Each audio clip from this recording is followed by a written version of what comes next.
8. Okay, 9. Fucking hell. No, not the fucking revive.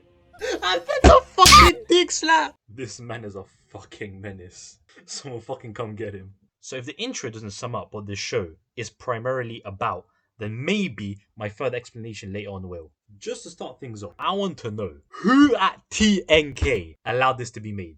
And why did no other motherfucker stop them? In what world was giving funding to an anime about a good idea? This is the main reason why Japanese media is literally the worst and best thing out there. I mean, I understand why Ryo Tsukiyo. I'm gonna get fucking rape assassins after me for butchering that. Anyway, I understand why he created the manga. It's a funny idea. Why the fuck not? And it sounds perfect on paper. Sexually abused poor hero takes revenge on princess through an Uno reverse. Just a great underdog comeback story. I actually can't believe I fucking said that shit. Okay, let's get on to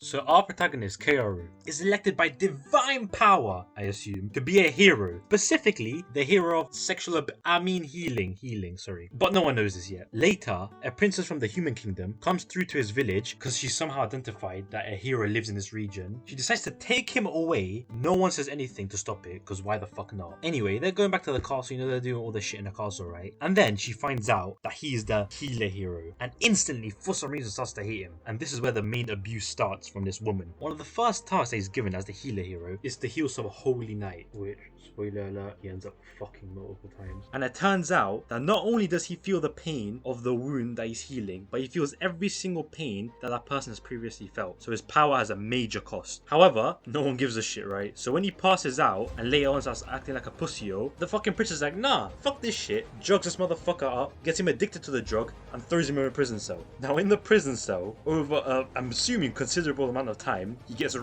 and you guessed it, to fucking oblivion. Did he just kiss her with a mouthful of Okay, moving on from that, we see him and the other heroes about to fight the Demon Lord, but the Demon Lord fucks up his other 3 slave owners. And somehow, this man had gained immunity during this entire endeavor, so he's no longer addicted to the drugs. And using the skill he gained from healing people, he somehow fucks up the Demon King and steals her heart, which by the way is a Philosopher's Stone. And using his heal power on it, and I don't know how this works, he's reset time to before he got taken by the princess, but this time he kept all his memories. And he does all that shit again, except there's one thing. He gets his immunity from the drugs by eating plants out in the woods. So he knows what the fuck is going on this time, and he can't get manipulated because he's not addicted. And when he sees his charm, he turns into one of the guards by using his heal power on his face and changing it, and absolutely destroys the fucking rapes. We're talking finger breaking, making her beg for her life, breaking that bitch's back, and taking his fucking revenge.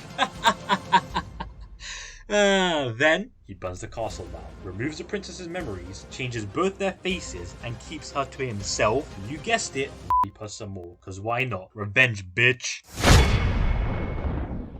The character interactions must all include some type of manipulation or It's just the premise of the story at this point. The only problem I have with it is that it gets extremely weird, disturbing, and very fucking boring at parts, due to its constant repetitiveness throughout the 12 episodes. All it is just manipulation. Everything that comes out this motherfucker's mouth is manipulative, and he never has good intentions. It just leaves a bad taste in your mouth. I mean, it makes sense since he's been mentally and physically fucked for a long time, but come on man, change a little, give him some character development or some shit. Listen, up until the 11th episode, this guy's intentions did not change. He did not develop at all, just fucking and more fucking. In episode 12, we saw a little, maybe I'm turning soft from the main character, but not much more than that, and improving this factor would honestly make the show so much better, especially since a lot of the other aspects of it are pretty decent. Well, depends what you call decent.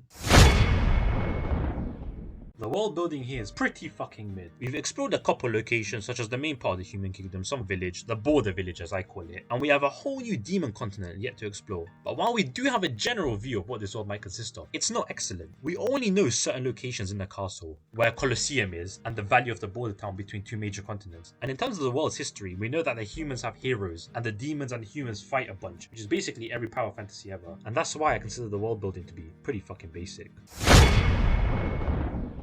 To be honest, the few fights that we have seen are, pretty decent and hype. The 1v1 we saw against that Swordmaster before she got fucked, was pretty great and gave me, a little shonen-y vibe, right? Which is not too bad. And the 1v multiple people is also, okay, and shows the ability of the main character very well, and how creatively he uses the skills he learns from the people that he heals. The other violence occurring, mainly being the revenge, is also creatively constructed. The way he tricks characters into thinking they're fine just by begging, and then brings 3 big not black dudes to rape and eat them. Yes, I said eat them. And low-key, it's kind of funny because it's so fucked up. I mean, they deserve it, so fuck them in it. But sometimes they need to tone down the rape a little, because I'm gonna be honest, it gets a bit mad.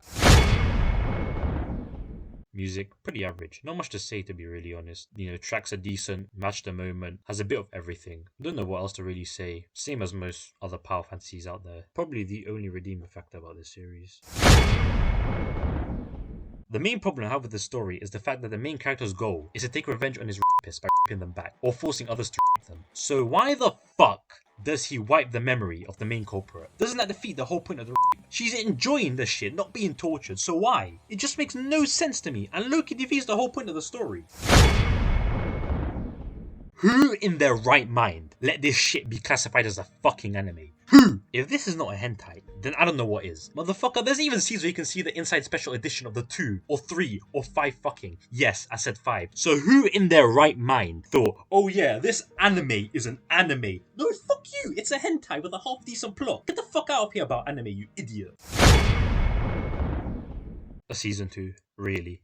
You're really gonna ask me? Fuck no, no! This anime is solely made to promote the manga. Fuck making another one. If you really give that much of a shit, then go read the manga. We don't need another anime. So don't even think about receiving a season 2. But, to be honest, there's probably gonna be another one. Some point in 2023 or 2024. So if you're some weirdo, there you go. Have fun waiting. Maybe I should report you before the anime even comes out, you sussy baka. If I'm being fully honest, I think I wasted my life watching this shit. And honestly, I don't recommend it if you haven't watched it. It's not worthwhile. Unless you like weird shit. The story is pretty mid, the music is mid, the violence/fights are okay. Everything else is weird or shit, so not great overall. But titties. So I'll give it a 53 out of 53. Great show. Goodbye, guys. Okay. I'm joking. In all honesty, I rate it like a 12 out of 53. So it's on the lower side of things and could use a ton of fucking improvement. While I've been talking about this, right, I've realized that I don't think it's as good as I thought it was. And to be honest, I don't feel like recommending something like this either, since I'll just be sending you to go waste your time on some hentai. So instead, I'm gonna give you some random ass isekai I watched a long time ago. So I recommend, drumroll please, How Not to Summon a Demon Lord. It's not too bad, so I hope you at least enjoy it. Have a great day. Like, subscribe, and comment if you feel like it, and goodbye.